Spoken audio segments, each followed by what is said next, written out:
বুধবার গড়হাজিরার পর এবার হাইকোর্টে ভর্ৎসনার মুখে অভিষেক বন্দ্যোপাধ্যায়। কণ্ঠস্বরের নমুনা দিতেই হবে অভিষেক বন্দ্যোপাধ্যায়কে, জানিয়ে দিল হাইকোর্ট। দৃষ্টান্তমূলক আর্থিক জরিমানার হুঁশিয়ারিও দেন বিচারপতি সৌগত ভট্টাচার্য।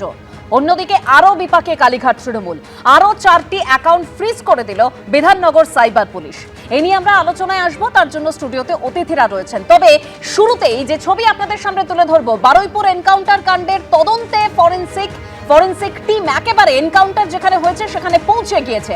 সরাসরি সুকান্ত মুখোপাধ্যায় রয়েছেন আমাদের প্রতিনিধি। সুকান্ত,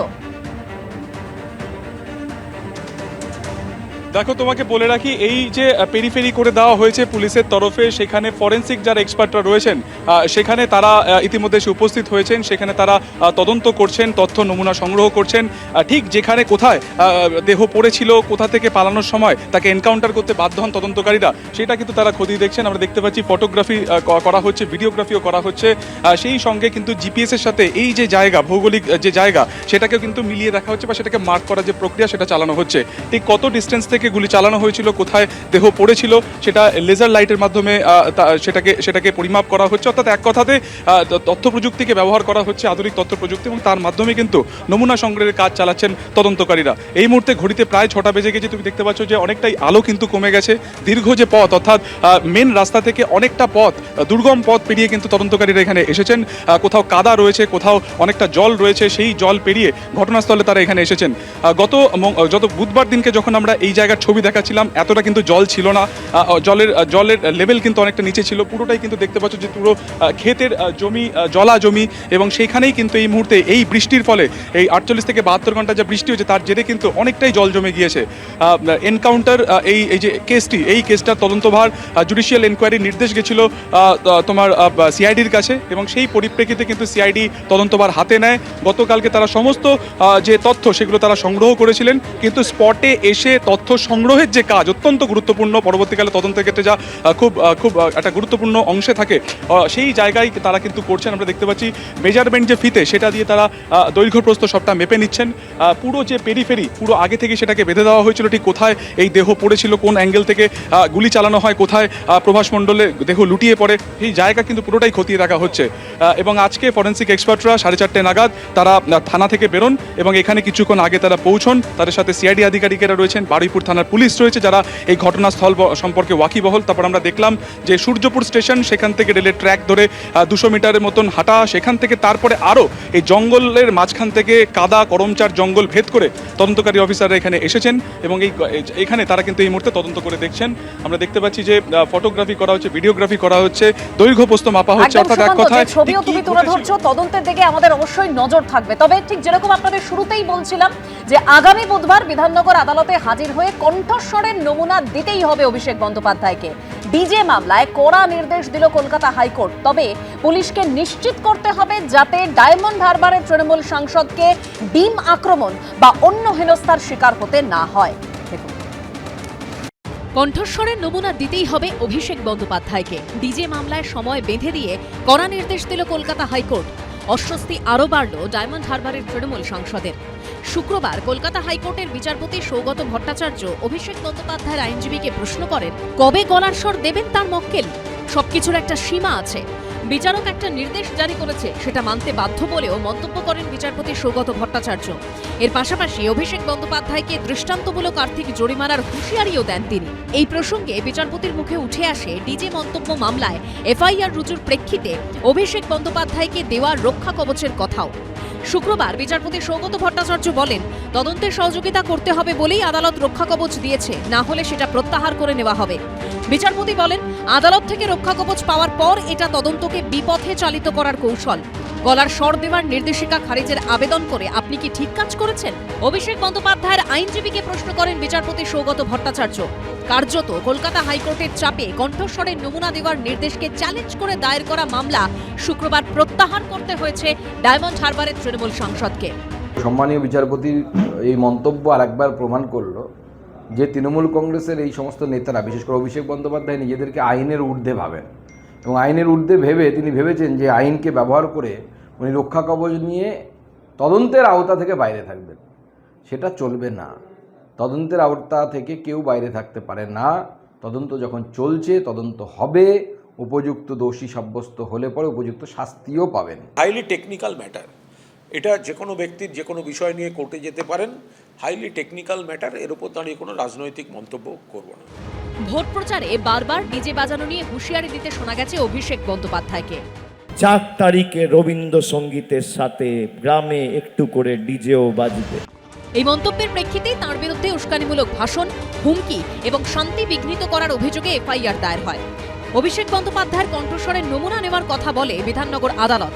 সেই নির্দেশকে চ্যালেঞ্জ করে কলকাতা হাইকোর্টে যান তৃণমূল সাংসদ। বিধাননগর আদালতের নির্দেশে কণ্ঠস্বরের নমুনা দেওয়ার কথা থাকলেও 30শে জুন ও 8ই জুলাই পরপর দুবার গড়হাজির ছিলেন অভিষেক বন্দ্যোপাধ্যায়। শুক্রবার কলকাতা হাইকোর্ট নির্দেশ দেয় 15ই জুলাই অর্থাৎ আগামী বুধবার দুপুর 12টায় বিধাননগর আদালতের বিচারকের সামনে হাজির হয়ে কণ্ঠস্বরের নমুনা দিতে হবে অভিষেক বন্দ্যোপাধ্যায়কে। তখন অভিষেক বন্দ্যোপাধ্যায়ের আইনজীবী সওয়াল করেন, তার মক্কেল হাজিরা দেবেন, কিন্তু ডিম ছোড়া থেকে রক্ষা করুন। কলকাতা হাইকোর্টের তরফে নির্দেশ দেওয়া হয় অভিষেক বন্দ্যোপাধ্যায়কে যেন ডিম ছোড়া বা অন্য হেনস্থার শিকার হতে না হয় তা নিশ্চিত করতে হবে পুলিশকে। সৌভিক মজুমদার ও আশাফুল হোসেনের রিপোর্ট, এবিপি আনন্দ। অভিষেক বন্দ্যোপাধ্যায়কে যে রক্ষা কবচ দেওয়া হয়েছিল, একেবারে আজকে মাননীয় বিচারপতি তিনি স্পষ্ট বলে দেন যে তাকে তদন্তে সহযোগিতা করতে হবে, এই শর্তে রক্ষা কবচ দেওয়া হয়েছিল এবং আদালত যে নির্দেশ দিয়েছে সেই নির্দেশ মানতে বাধ্য অভিষেক বন্দ্যোপাধ্যায়, এরকমই আজকে মাননীয় বিচারপতি বলেছেন। তবে আমি স্বপনদার কাছে এই জায়গায় আসতে চাইবো যে স্বপনদা, এতটা গুরুত্বপূর্ণ কেন অভিষেক বন্দ্যোপাধ্যায়ের এই ভয়েস স্যাম্পল আপনাদের কাছে?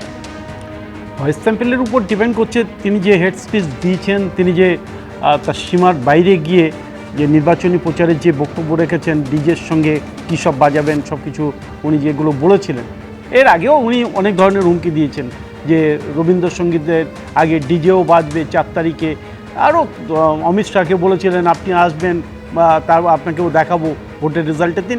এত হুমকির পর হুমকি উনি দিয়েই গেছেন, এটা তো সকলেই জানে, আর এবিপি আনন্দের আর্কাইভে আছে। একটা জিনিস শুধু পরিষ্কার হয়ে গেছে যে এর আগে তিনি 30 তারিখে তাকে যাওয়ার কথা তিনি যাননি। 8 তারিখে অর্ডার দেওয়া হয়েছে, কোর্ট 2 দিন অর্ডার দিয়েছে। 2 দিন অর্ডার দেওয়ার পর আজকে আলটিমেটলি কোর্টের কাছে তিনি নাকানি চোবানি খেয়েছেন, ল্যাজে গোবরে হয়েছেন এবং তিনি বুঝে নিয়েছেন ওখানে যে আইন সবার জন্য এক। এখানে সে যুবরাজ হোক বা তোলাবাজ হোক, দেবরাজ হোক বা যমরাজ, আইন সবার জন্য এক। তাকে আইনের আশ্রয় নিতে হবে এবং আইন মোতাবেক তাকে যা করার সেটা করতে হবে। আশা করছি 15 তারিখে তার শুভবুদ্ধি উদয় হবে এবং তিনি কোর্টে যাবেন এবং তার ভয়েস স্যাম্পল টেস্ট দেবেন। যদি না হয় আইন তার পরের ব্যবস্থা যা করার সেটাই করবে, সেটার জন্য তাকে সেটাই আমরা দেখার তিনি করেন। আমি যেটা জানতে চাইবো, অভিষেক বন্দ্যোপাধ্যায় তিনি তো বারবারই বলেন যে আইন মেনে কাজ করি, আইন মেনে কাজ করব। তাহলে সেক্ষেত্রে এবং যতবার ডাকবে ততবার যাব, ততবার তদন্তকারী সংস্থার সঙ্গে সহযোগিতা করব, তাহলে এক্ষেত্রে অন্যরকম কেন? কোনো অন্যরকম নয়। অভিষেক বন্দ্যোপাধ্যায় কোথাও বলেননি যে তিনি ডিজে বাজাবেন, ওই বক্তব্য তার নয়।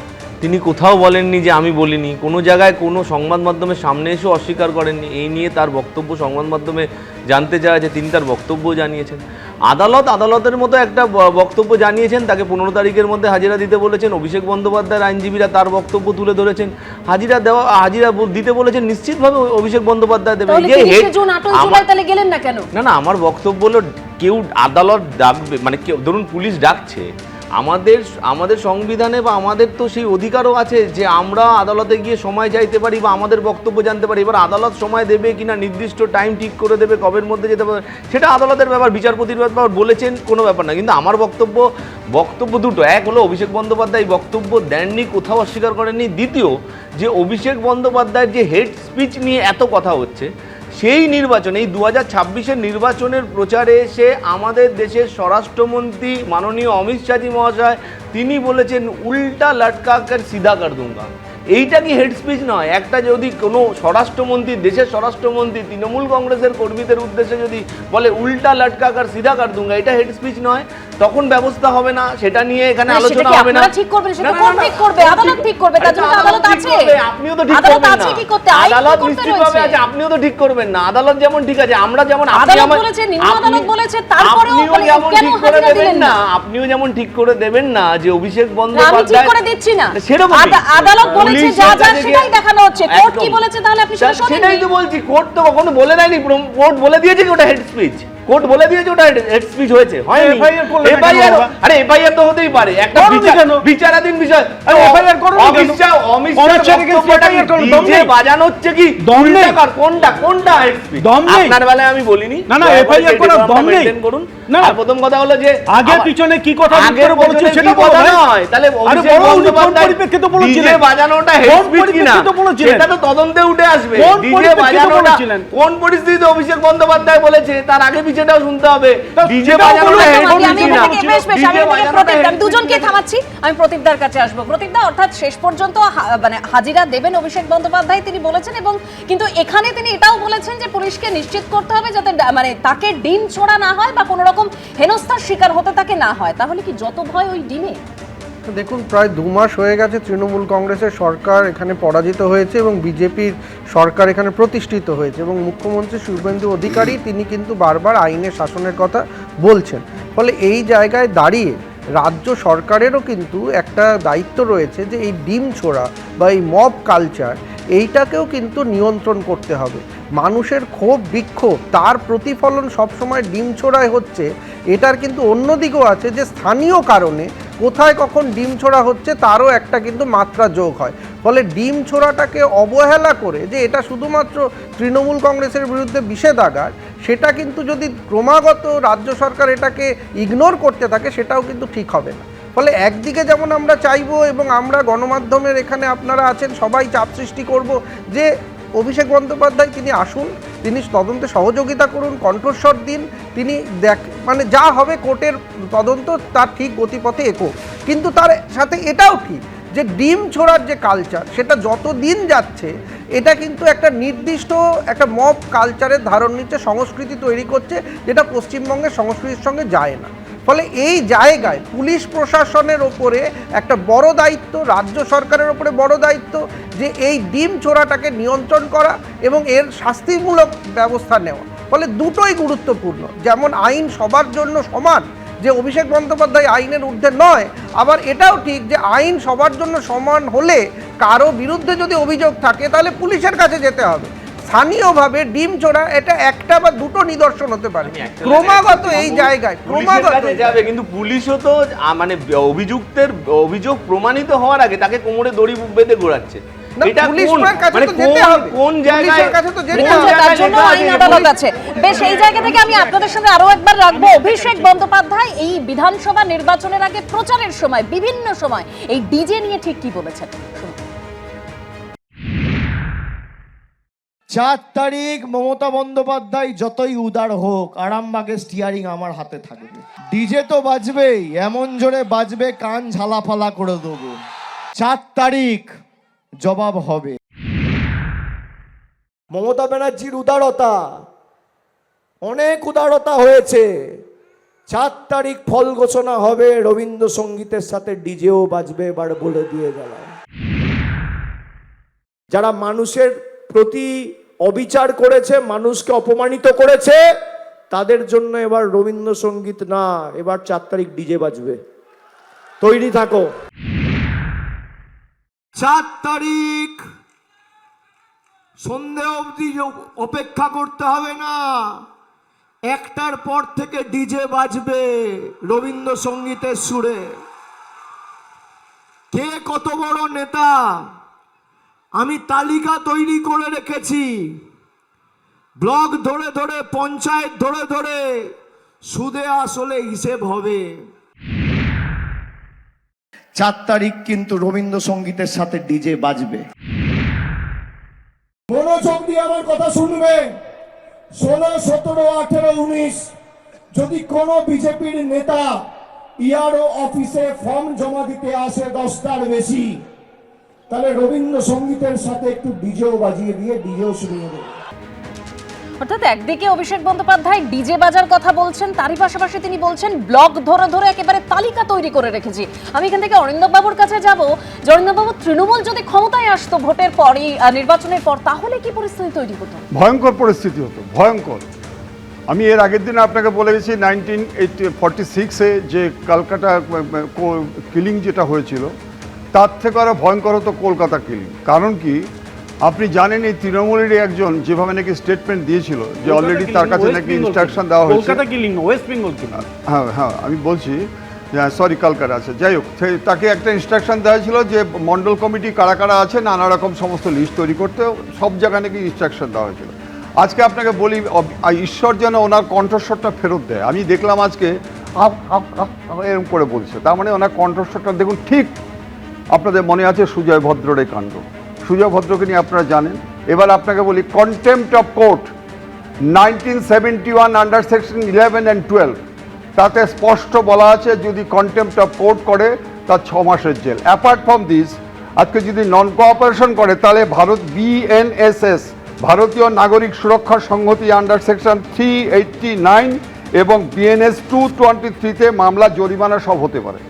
আমার প্রশ্ন হচ্ছে কোর্ট প্রিজুমড করে নেবে যদি কোর্টের অর্ডার কমপ্লাই না করে যে তাহলে সে দিচ্ছে না, তাই সে অপরাধী। সে দিচ্ছে না কেন? দিলেই তো হয়ে যায়। কারণ আমি মনে করে থাকি যে তার দেওয়া দরকার। কারণ এটা করার কারণ আমি আপনাদের বলে দিচ্ছি। কারণ হচ্ছে আপনি জানেন বিভিন্ন ফাংশনে অমিতাভ বচ্চনের গলা ভয়েস নকল করে, নানা রকম ক্যারিকেচার করে।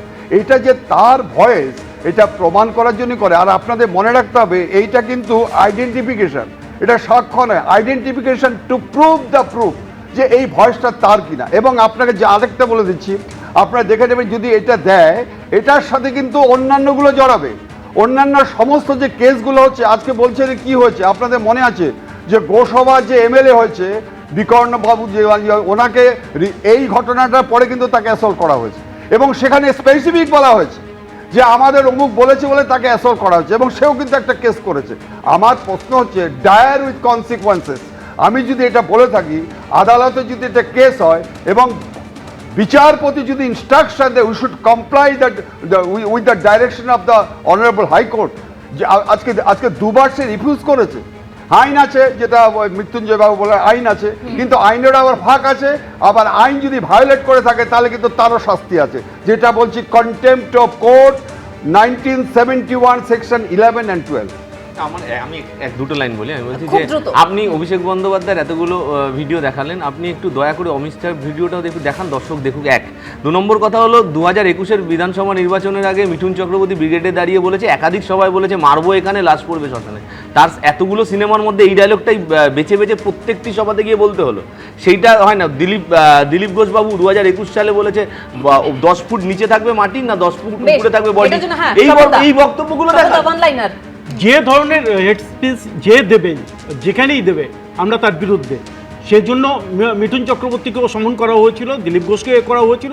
তারপর নির্বাচন কমিশনের কাছে তারা তাদের বক্তব্য রেখেছে বা বিভিন্ন জায়গায় তাদের বক্তব্য রেখেছে, সেখান থেকে সাফাই নিয়েছে। কিন্তু রাজ্য সরকার তাদের বিরুদ্ধে FIR করতে পারত, তখন তো রাজ্য সরকার কারা ছিল, কেন FIR করেনি? আর দ্বিতীয় জিনিসটা আরো মারাত্মক, যেটা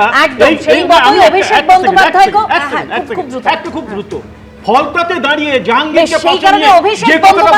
কিন্তু হাজির হতে বলা হয়েছে, তিনি দুবার হাজিরা এড়িয়ে যান। আজকে একেবারে তীব্র ভর্ৎসনার মুখে পড়তে হয় তৃণমূল সাংসদ। সরাসরি নজর রাখবো, রেজিনগরে বক্তব্য রাখছেন মুখ্যমন্ত্রী। করেছেন এই কর্মসূচিতে আসার মলয় মহাজন, বিশিষ্ট শিক্ষক, আমাদের মধ্যে রাজ্য নেতৃত্ব রামপদ দাস, রাজ্য সম্পাদক সাকারব সরকার, আমাদের প্রণম্য ডাক্তার সাহা, রাজ্যের মাননীয় পূর্ণমন্ত্রী আমার কলিগ গৌরীশঙ্কর ঘোষ, মঞ্চে উপবিষ্ট আছেন মাননীয় পার্থসারথী ঘোষ জেলার ইনচার্জ, অনামিকা ঘোষ, সুদীপ্ত সিনহা, রোহিত জৈন এবং গোলক বিহারী ঘোষ, আমাদের মাননীয় GS রাজেলার, মান্যবর বিধায়ক সুখেন বাগদি, মান্যবর বিধায়ক ভরত জওয়ার, মান্যবর বিধায়ক সুব্রত মৈত্র, মান্যবর বিধায়ক সমরেন্দ্রনাথ ঘোষ, মান্যবর বিধায়ক অ্যাডভোকেট চিত্ত মুখার্জি, মান্যবর বিধায়িকা শিক্ষিকা মিতালি মাল, মাননীয় বিধায়ক দিলীপ শাহ, এছাড়াও মাইনরিটি সেলের বরকত শেখ, বর্ষিয়ান ধনঞ্জয় মণ্ডল, মুর্শিদাবাদ সাংগঠনিক জেলার সভাপতি সৌমেন মণ্ডল, এই বিধানসভার নেতৃত্ব রাজেশ মণ্ডল, কাঞ্চন মাঝি, দেবাশিস মণ্ডল, রিম্পা মণ্ডল, নেপাল ঘোষ সহ সম্মানিত মঞ্চ, আমি আপনাদের কাছে বিনীতভাবে আবেদন করতে এসেছি যে পশ্চিমবঙ্গে যে সরকার তৈরি হয়েছে, এই সরকারের বয়স বেশি হয়নি, মাত্র 2 মাস। ইতিমধ্যে এই রাজ্যে আমরা আমাদের সীমান্ত সুরক্ষিত করার জন্য, রাষ্ট্রীয় সুরক্ষাকে সুরক্ষিত করার জন্য বিএসএফ এর হাতে সীমান্তে জমি তুলে দিয়েছি। আমরা আইনের শাসন প্রতিষ্ঠা করার জন্য ভারতীয় ন্যায় সংহিতা চালু করেছি। আমরা জাতীয় কর্তব্য পালনের জন্য সেন্সাস জনগণনার কাজ শুরু করেছি। আমাদের বাজেটে আপনারা দেখবেন আমাদের দিদি মা বোনেদের অন্নপূর্ণা যোজনা আমরা ইতিমধ্যে 1,20,00,000 মা বোন দিদির অ্যাকাউন্টে দিয়েছি। এই প্রক্রিয়া 30/8/2026 অবধি চলবে। ভেরিফিকেশন হবে, প্রত্যেকটি যোগ্য প্রাপক পাবে, অযোগ্যরা বাতিল হবে। একজন প্রকৃত দিদি বোন অন্নপূর্ণা যোজনা থেকে বঞ্চিত হবেন না। আপনারা শুনলে খুশি হবেন, এই জেলাতে 15 লক্ষ দিদি এবং বোন আবেদন করেছিল। আমরা বর্ণ ধর্ম দলমত নির্বিশেষে 12 লক্ষ মহিলার অ্যাকাউন্টে 3,000 করে টাকা 1 জুলাই দিয়েছি। শুধু অন্নপূর্ণা যোজনা নয়, আগামী মার্চ মাসের মধ্যে 1 লক্ষ মেধাযুক্ত কর্মসংস্থান, 2,56,00,000 জব কার্ড হোল্ডারকে বিকশিত ভারত জি রামজিতে 125 দিনের কাজ, অদক্ষ শ্রমিকরা 300 টাকা ডেলি, সেমি স্কিলরা 450 টাকা ডেলি এবং স্কিল অর্থাৎ দক্ষরা 600 টাকা ডেলি মজুরি পাবেন। আমরা যত অর্থনৈতিকভাবে দুর্বল মানুষ আছেন তাদের যাতে ইলেকট্রিক বিল দিতে না হয়, সোলার প্লেট লাগাবো। প্রধানমন্ত্রী সূর্য ঘর 100 ইউনিটে 30,000 টাকা, 200 ইউনিটে 60,000 টাকা, 300 ইউনিটে 78,000 টাকা যশস্বী প্রধানমন্ত্রী নরেন্দ্র মোদীজির সরকার দেবে সাবসিডি হিসেবে। আর শিডিউল কাস্ট, শিডিউল ট্রাইব পরিবার আমরা আরো ভারতীয় জনতা পার্টির রাজ্যের সরকার আরো 15,000 করে অতিরিক্ত টাকা 300 ইউনিটের জন্য দেব। আমরা 25 লক্ষ বাড়ি বানাবো। এর আগে প্রধানমন্ত্রী আবাস যোজনার বাড়ি এই চোর তৃণমূল লুট করেছে, গরিব বাড়ি পায়নি।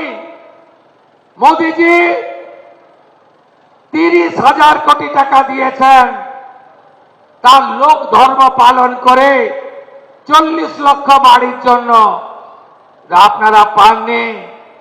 রেজিনগর, বেলডাঙ্গার, সাগরদিঘির চোর তৃণমূলের প্রধানরা বাড়িগুলো বিক্রি করেছে, গরিবের বাড়ির টাকা পাইয়ে দেয়নি। নিজেদের গোয়াল ঘর, ফিশারির ঘর, অবৈধ ঘর, 3 তলা পাকা বাড়ির মালিকও বাড়ি নিয়ে নিয়েছে। 25 লক্ষ নতুন আবাস ভারতীয় জনতা পার্টি সরকার তৈরি করবে। নলে জল, জল জীবন মিশনে আমরা দেব। আমরা 6.5 কোটির বেশি মানুষকে আয়ুষ্মান ভারতের কার্ড দেব। যারা আয়ুষ্মান ভারতের কার্ড পাবেন না তাদের জন্য মুখ্যমন্ত্রী স্বাস্থ্য বীমা যোজনায় 5 লক্ষ টাকার চিকিৎসা ফ্রি দেব এবং সেই চিকিৎসার কার্ড আগের সরকারের মতো শুধু বাংলায় নয় গোটা ভারতে যাতে সেই 5 লক্ষ টাকার বেনিফিট পান সেই ব্যবস্থাও আপনাদের সরকার করবে। পিএম কিষাণ সম্মান নিধি 6,000 টাকা দিল্লির সাথে আরো 3,000 টাকা যুক্ত হবে। কৃষক বন্ধু ভেরিফিকেশন 30 জুলাই কমপ্লিট হলে আপনারাও কৃষক বন্ধুতে টাকা পাবেন। ধান যারা বিক্রি করবেন অতিরিক্ত 200 টাকা কুইন্টালে আমরা দেব। রেজিনগর নওদাতে পেঁয়াজের জন্য হিমঘর স্থাপন, সেচের ব্যবস্থা করা এবং মুর্শিদাবাদ মেডিকেল কলেজে আজকেই আমি ঘোষণা করেছি আরো ডাক্তার আসবে। আপনাদের আরো বেশি করে নিউরোসার্জন, কার্ডিয়াক, নেফ্রোলজি 4টে বিভাগে 80টা বেড, 10টা আরো আইসিসিউ আজকে আমরা মুর্শিদাবাদ মেডিকেল কলেজে ঘোষণা করেছি। গঙ্গা ভাঙন আমরা রুখব। 3600 কোটি টাকার প্রপোজাল মালদা মুর্শিদাবাদে আমরা ভারত সরকারকে দিয়েছি, যার মধ্যে মুর্শিদাবাদে 2500 কোটি টাকা পাবেন। এই জেলায় আরেকটি নতুন জেলা, আরো মহিলা কলেজ, আরো ফায়ার ব্রিগেড স্টেশন, আরো নতুন পুরসভা, আরো নতুন মহিলা থানা আমরা চালু করব। নারী সুরক্ষা আমাদের অগ্রাধিকার।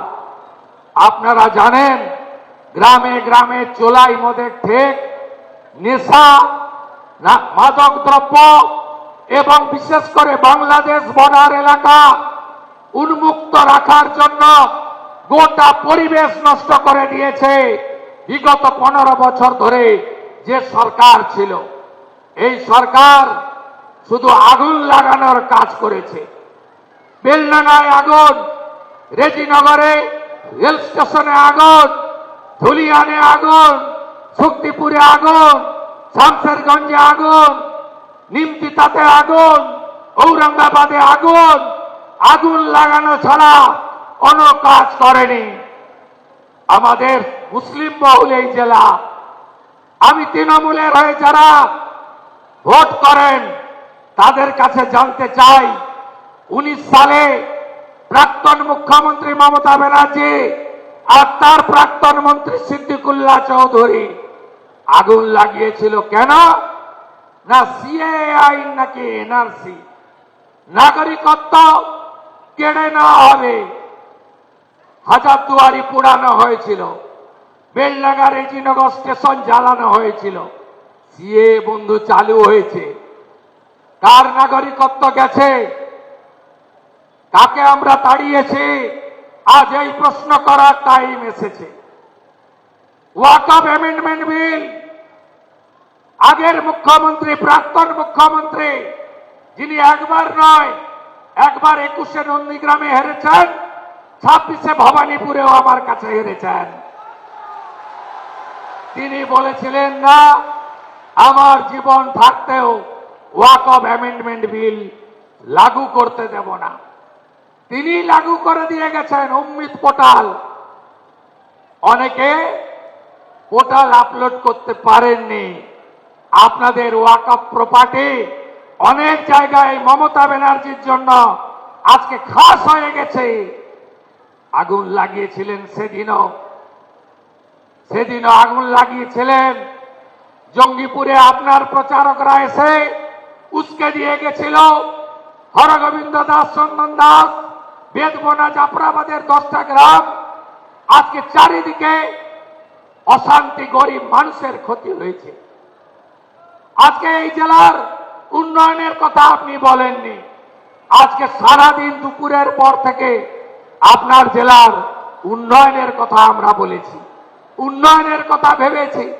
দল না দেখে, ধর্ম না দেখে, সম্প্রদায় না দেখে আরো শিক্ষা, আরো স্বাস্থ্য, আরো হাতে কাজ, আরো আবাস, আবহাওয়া পরিশ্রুত জল, কৃষকের ফসলের দাম, প্রাণী সম্পদকে আরো এগিয়ে নিয়ে যাওয়া, এমএসএমই, হর্টিকালচারে আরো কাজ, আরো 125 দিনের কাজকে জনপ্রিয় করা, আরো নিকাশি খাল খনন, আরো ভাঙন প্রতিরোধে ব্যবস্থা নেওয়া, আরো ঐতিহ্য হেরিটেজকে, মুর্শিদাবাদের ঐতিহ্যকে বাঁচিয়ে রাখা, আরো ইউনিভার্সিটি, রঘুনাথগঞ্জ, রেজিনগর শিল্প তালুকে আরো শিল্প আনা, থানাগুলোতে আরো পুলিশ কর্মচারী, স্বাস্থ্য কেন্দ্রে আরো ডাক্তার নার্স, স্কুলগুলোতে কলেজগুলোতে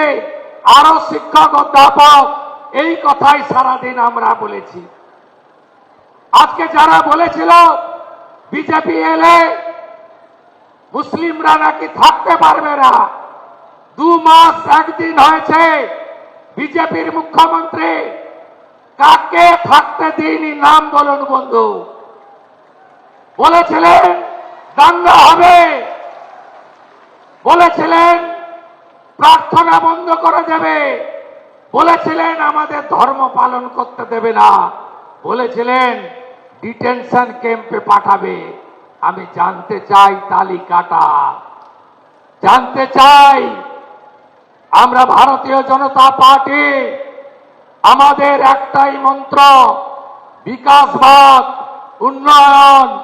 আমাদের নেতা নরেন্দ্র মোদী, আমরা বিকাশ চাই, উন্নয়ন চাই, বিরাসতকে বাঁচাতে চাই, ঐতিহ্যকে বাঁচাতে চাই। তাই কিরিটেশ্বরী মন্দিরকেও আমরা হেরিটেজের মধ্যে এনেছি। আসতে হবে, রাষ্ট্র প্রথম, সংবিধান মানতে হবে। যারা 700 জন বহরমপুর সেন্ট্রাল জেলে ধরে, আমি আমার কমিউনিটির লাখ লাখ লোককে নিয়ে যাব। মলয় মহাজন, মুখ্যমন্ত্রী, এসপি, আপনাদের কত ক্ষমতা আছে? আমার লক্ষ লক্ষ আমার ভাইকে আপনারা জেলে রাখুন, এ কথা সংবিধান স্বীকার করে না। এখানে যিনি জেতার পরে পদত্যাগ করেছেন 2টো জায়গায় জেতার জন্য, উনাকে আমি বলেছি আপনি নির্বাচিত প্রতিনিধি, সংবিধান মেনে উন্নয়নের কথা বলুন। আমি দুর্বল মুখ্যমন্ত্রী নই, আমি মমতা ব্যানার্জির মতো কাপুরুষ নই। আপনি যা খুশি বলবেন আর আমি শুনে যাব, এটা আমার আমলে হবে না।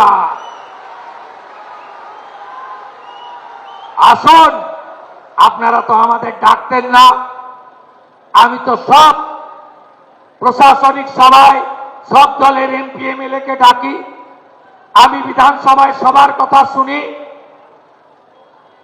আমরা সবার জন্য কাজ করি। আমরা লালগোলাতে হসপিটালের কথা বলেছি, ওখানে তো আমাদের এমএলএ নেই। ফরাক্কায় ট্রমা সেন্টারের কথা বলেছি, ওখানে তো আমাদের এমএলএ নেই। আমরা এই জিনিস করি না। 11 কোটির রাজ্যে সুজলাং সুফলাং মলয়জ শীতলাম, গোটা রাজ্যকে সাজানোর কাজ আমাদের করতে হবে। বন্দে মাতরম গাইব না, জাতীয় সঙ্গীত গাইব না, 26শে জানুয়ারি 15ই আগস্ট জাতীয় পতাকা তুলব না, পিএফআই সিমিকে ঢোকাবো, যা খুশি করব, পুলিশ শাটারের নিচে ঢুকবে। এই জিনিস অতীত। সংবিধান মেনে, দেশকে মেনে, রাষ্ট্রবাদকে মেনে আপনিও নাগরিক, আপনার অধিকার আপনি আমার কাছ থেকে, আমাদের কাছ থেকে বুঝে নেবেন, এটাই হওয়া উচিত। আমি পার্টির নির্দেশে আজকে বহরমপুরে কোর কমিটির মিটিং করেছি। আমি অবিভক্ত, আমি সম্পূর্ণ মুর্শিদাবাদ জেলার 2টো পুলিশ জেলাকে নিয়ে মিটিং করেছি। সব বিডিও, এসডিও, এডিএম, ডিএম কে নিয়ে উন্নয়নের তালিকা তৈরি করেছি। অগ্রাধিকার দিতে বলেছি রাস্তাঘাট তৈরি। রেজিনগরের শক্তিপুর বহরমপুর রাস্তা খারাপ, ভাকুড়ি থেকে করিমপুর মোড় রাস্তা খারাপ, রাস্তাগুলোকে সারাতে হবে। আমি আপনাদের কাছে পরিশেষে চাইতে এসেছি, ফলতাতে উপনির্বাচন হয়েছিল, রিনির্বাচন, পুনর্নির্বাচন। আমি ফলতায় গেছিলাম, বলেছিলাম বিজেপি প্রার্থীকে জেতান, স্পেশাল প্যাকেজ পাবেন। ফলতা কি কি পেয়েছে জানেন? স্পেশাল অর্থনৈতিক অঞ্চল হয়েছে, মহিলা কলেজ পেয়েছে, 100 বেডের হসপিটাল আপগ্রেডেশন হবে, ফলতাতে ফায়ার ব্রিগেড স্টেশন করা হয়েছে, ফলতাতে বিশেষ উন্নয়ন প্যাকেজ দেওয়া হচ্ছে। রেজিনগরেও আগামী 2-2.5 মাসের মধ্যে উপনির্বাচন। ভারতীয় জনতা পার্টির 207টা এমএলএ আছে, আমিও দুটোতে জিতেছিলাম। ভবানীপুরে দ্বিতীয়বার মমতা ব্যানার্জি আমার কাছে হেরেছে। আমার এলাকায় এসে আমাকে হারাতে গেছিল, ওখানকার লোক উনাকে হারিয়ে টাটা বাই বাই করেছে। আমি এবারে উনার এলাকায় উনাকে হারাতে এসেছিলাম, উনাকে হারিয়েছি। নন্দীগ্রামে উপনির্বাচন হবে, ওটা তো আমার উপর ছেড়ে দিন। ওখানে কত ভোটে জিতবো আমি জানি, সীমা নেই, অনেক বড় ভোটে জিতবো। রেজিনগরটা দেবেন তো? দেবেন? দেবেন? একটা নয়, 2টো ব্রিজ দেব, পরিযায়ী শ্রমিকদের বাড়ি ফেরাবো, যত আবাস লাগিয়ে দেব,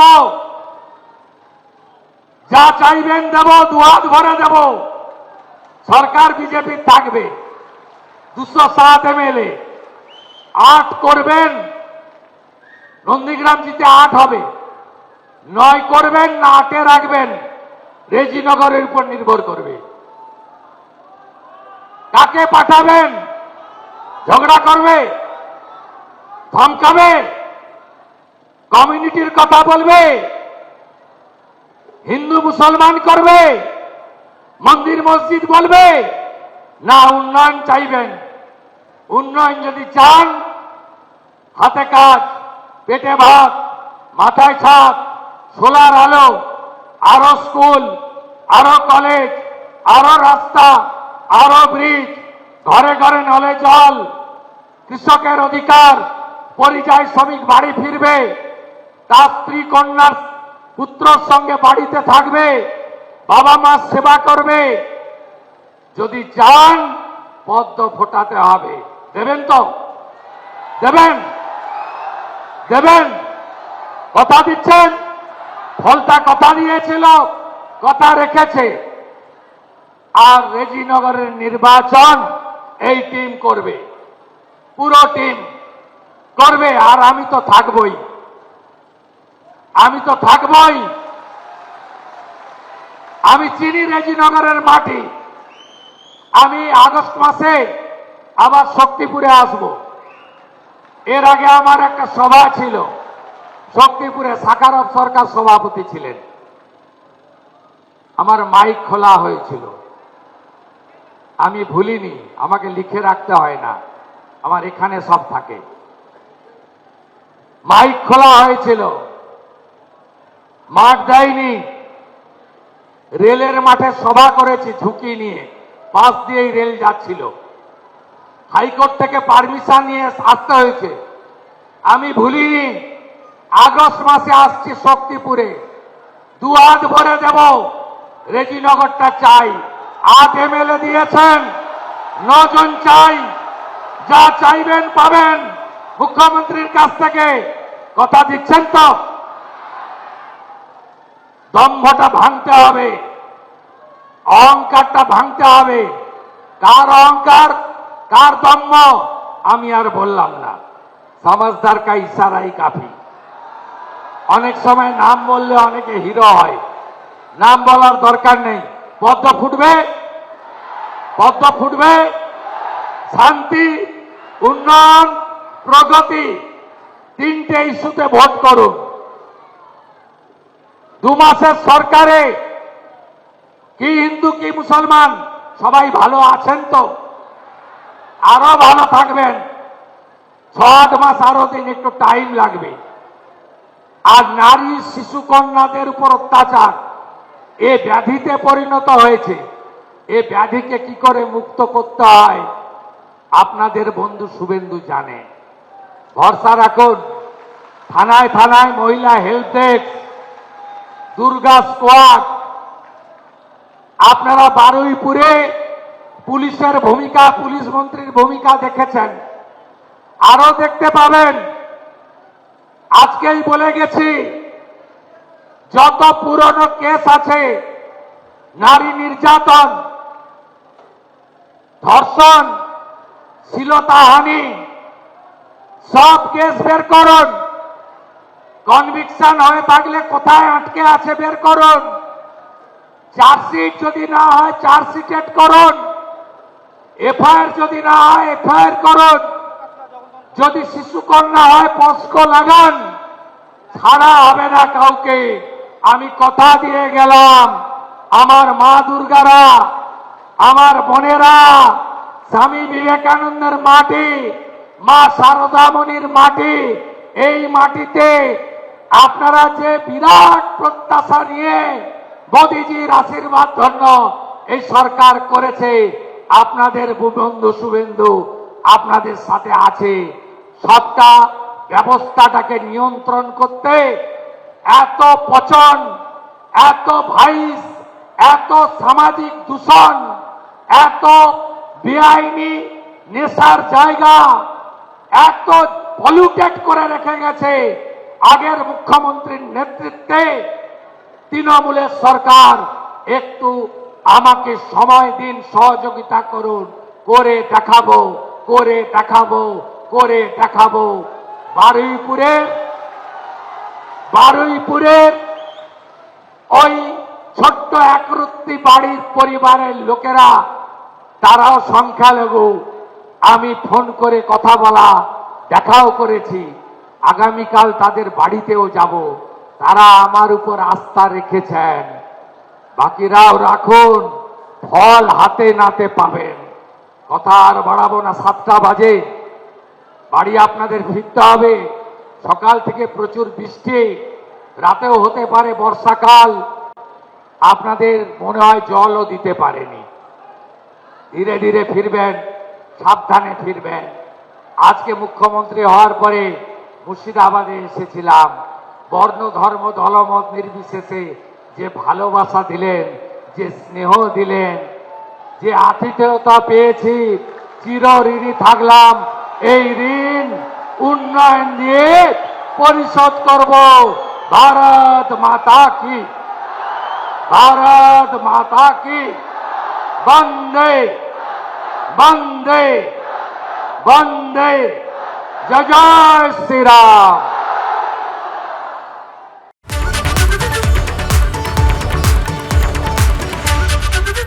এবিপি আনন্দ, এগিয়ে থাকে, এগিয়ে রাখে।